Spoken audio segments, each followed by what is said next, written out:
One face of the prism with refracting angle 37 degree is coated with silver, यानी कि prism के एक face को हमने मिरर बना दिया है, right. A light ray is incident on the another face at an angle of 60 degree, angle of incidence दे रखा है। Is reflected back from the silver coated, जिस सरफेस पे मिरर बनाया हुआ है वहां से टकरा के वापस आएगा, such that it retraces its path, यानी कि जिस रास्ते से गया था उसी रास्ते से वापस आ रहा है, करेक्ट है। तो यहां देखिए कैसे करेंगे इसको, ये आपका प्रिज्म, इधर वाले सरफेस को हमने मिरर बना दिया, यहां से कोई रे हमने ऐसे गिराई जो कि कितने डिग्री एंगल बना रही है 60, और इस प्रिज्म का एंगल कितना है 37 डिग्री। तो मान लेते हैं कि ये लाइट ऐसे गई फिर ऐसे ही वापस हो गई, करेक्ट है।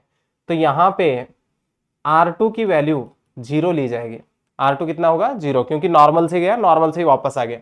तो ये वैल्यू R1, हमें एक रिलेशन पता है R1 प्लस R2 हमेशा ए के बराबर आता है, हमारा R2 तो 0 है, तो R1 नहीं पता है, ये 0 है, इक्वल टू ए कितना है 37, तो यहां से R1 पता चल गया कितने डिग्री है 37 डिग्री।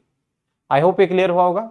अब बताओ आपके पास R1 है और I है, क्या ढूंढना था आपको, रिफ्रैक्टिव इंडेक्स ढूंढना है। इसके लिए क्या करेंगे, यहाँ पे रिफ्रैक्शन हुआ है ना, तो from Snell's law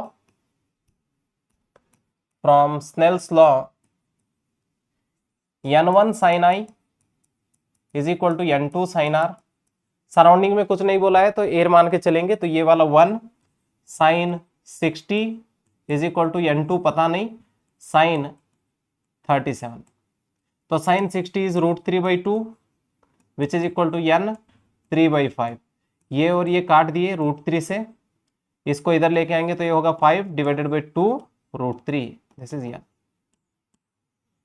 I hope ये आपको समझ में आया होगा। तो इसका सही ऑप्शन कौन सा आएगा, ऑप्शन नंबर 3। तो चलिए आगे बढ़ते हैं, अगला सवाल देखिए क्या करें।